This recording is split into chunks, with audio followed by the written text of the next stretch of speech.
1,450,000 military service members will receive a special, we call warrior dividend before Christmas, a warrior dividend. In honor of our nation's founding in 1776, we are sending every soldier $1,776. Think of that. There's simply no one like him. The legacy media thought they were capturing the moment the President of the United States would be announcing to the nation a new war.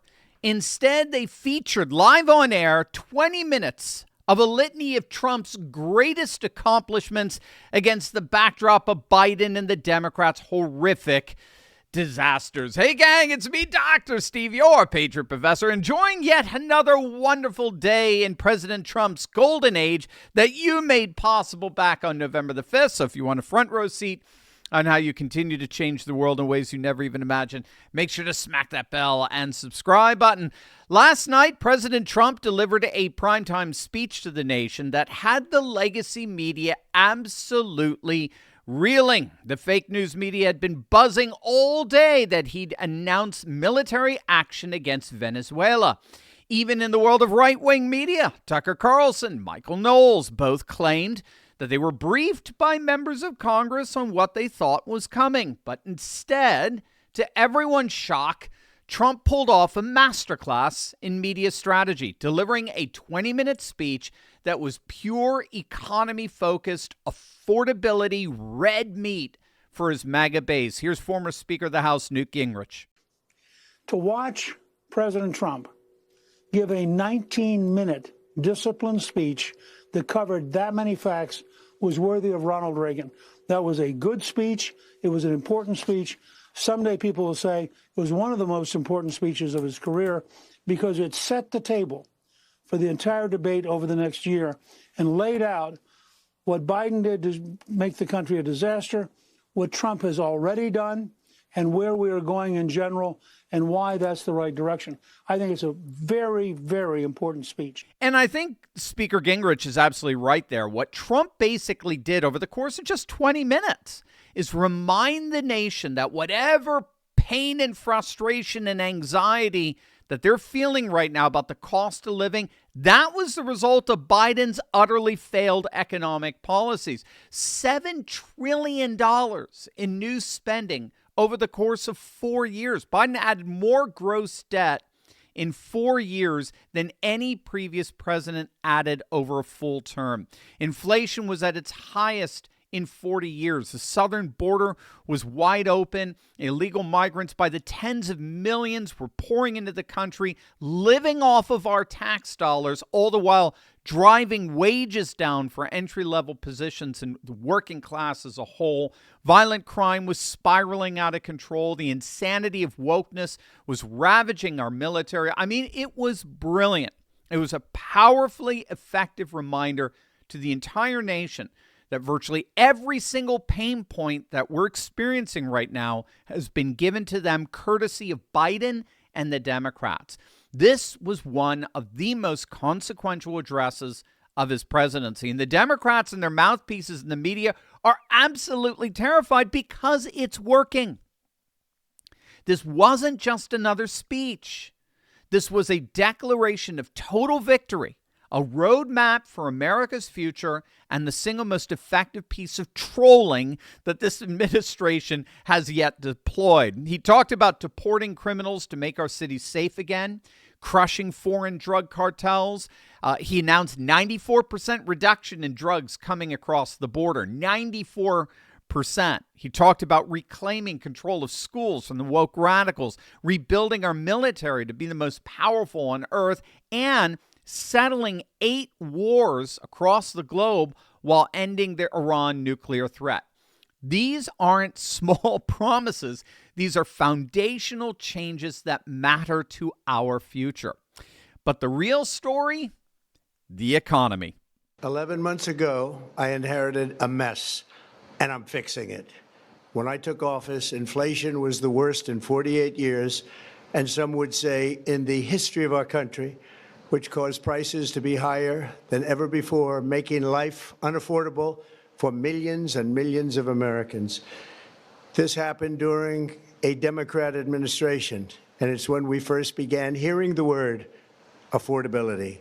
Now, what you're hearing there is huge, and we've been talking a lot about this ever since the November elections in Jersey and Virginia, where the Republican candidates got shellacked, while Mamdani in New York won on his relentless affordability message. And we said at the time, following some of the more accurate pollsters of 2024, that it did appear that the Trump coalition was beginning to split. At the very least, it was beginning to weaken, if not break apart, because there was, for right or for wrong, there was a growing perception among particularly disaffected independent populists that Trump was more interested in foreign policy than food prices.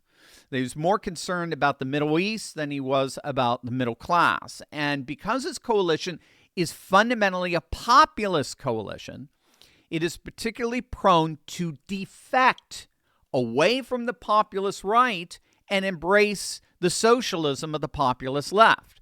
And the reason for that is because populism, by definition, realigns the political divide away from a horizontal divide, right, a left versus right divide, to a more vertical divide. It's the people versus the political class, you know, the ordinary American versus the oligarch, as it were, as Bernie Sanders would say. So that means that the left versus right no longer matter if we're all on the same side of the people versus the political class. So that's why Trump's coalition consisted of a number of former Democrats like Bobby Kennedy and Tulsi Gabbard and even Elon Musk. The problem, however, like we see often in European populist politics, is that if the people feel betrayed or if they're just disaffected by the populist right, as it were, they have no problem defecting over to the populist left. Again, because they're seen as being on the same side of the new vertical political divide of the people versus the political class. So pollsters have found that 10% of Mamdani's voters voted for Trump. Again, in the classic left versus right horizontal divide, that makes no sense. But in a populist divide, a vertical divide, that makes perfect sense.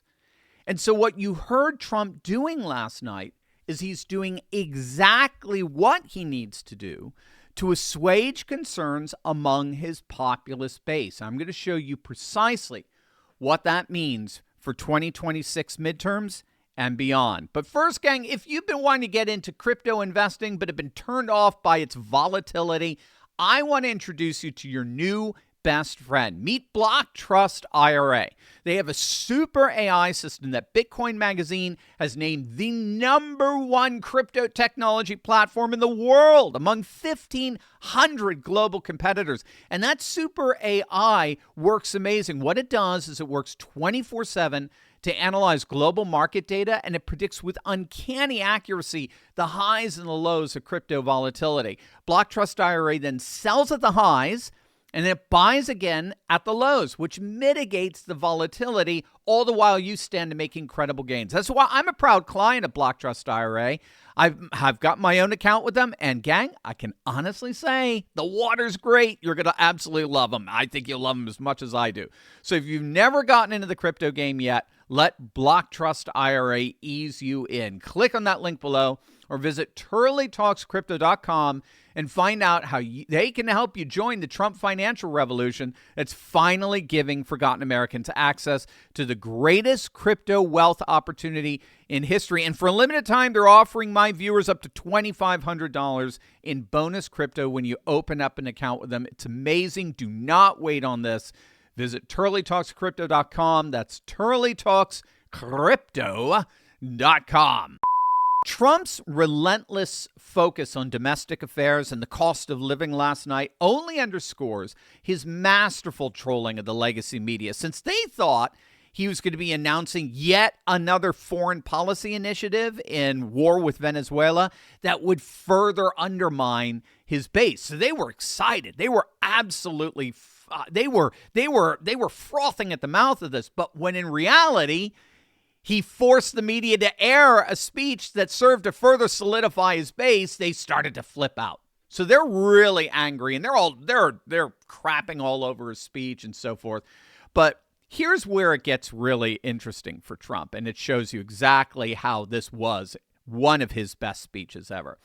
Trump's economic messaging has shifted, and it's none other than J.D. Vance, who appears to be the architect of that shift. So just one day before Trump's primetime address, Vance was in Allentown, Pennsylvania, serving meals at the Allentown Rescue Mission, and he spoke to over 500 voters about affordability and inflation. And the key here is that Vance didn't run from the economic pain Americans are feeling. He acknowledged it. He owned it. And then systematically blamed the Biden administration for creating the crisis while explaining precisely how Trump's policies, his deportations, tightening the labor market, energy dominance, driving down costs, tax cuts, delivering record refunds in 2026 are indeed the solution. And that's exactly what Trump did last night as well. What he did is he basically tied together all of his policies for the American voter. So he explained how wage growth is tied to mass deportations. Wage growth is tied to immigration policy. Deportations will tighten the labor market, push wages up, and address housing costs that are directly linked to mass migration and the supply and demand of housing. He demonstrated how blowing up narco-terrorist boats right now, as we speak, is crushing crime and making our streets tangibly safer, which in turn leads to economic and social flourishing. It's a coherent economic and cultural argument, and Trump showed last night how it's working itself out to make life better for all. So what does this all mean heading into 2026? Well, Trump is positioning himself as the president who inherited chaos and is systematically fixing it with tangible wins to point to and a clear economic message that blames Democrats while promising better days ahead. Vance is doing the ground game. He's hitting Pennsylvania and other battleground states to reassure voters that the administration understands their pain and is working on solutions. And Trump is relentlessly trolling his opponents in the process, keeping them off balance, controlling the narrative, and reminding everyone that this is his White House now. Last night was absolutely brilliant. President Trump took over primetime television. He announced direct payments to the troops, 1776, right? He touted a year of unprecedented accomplishments, promised an economic boom, the likes of which the world has never seen, and capped it off by literally hanging his enemies' failures on the walls of the White House. That's not panic or desperation, that's dominance.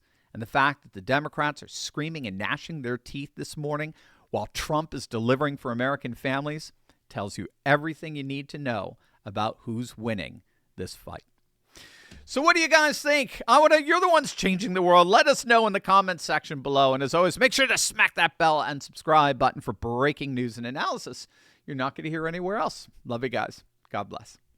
Hey, before you go, gang, do not miss out. Every Friday, my weekly wrap-up gives you everything you missed during the week. Live streams, top videos, podcasts, events, and the week's biggest Patriot wins. Sign up free at turley.pub/recap and start ending your week with faith, family, and freedom.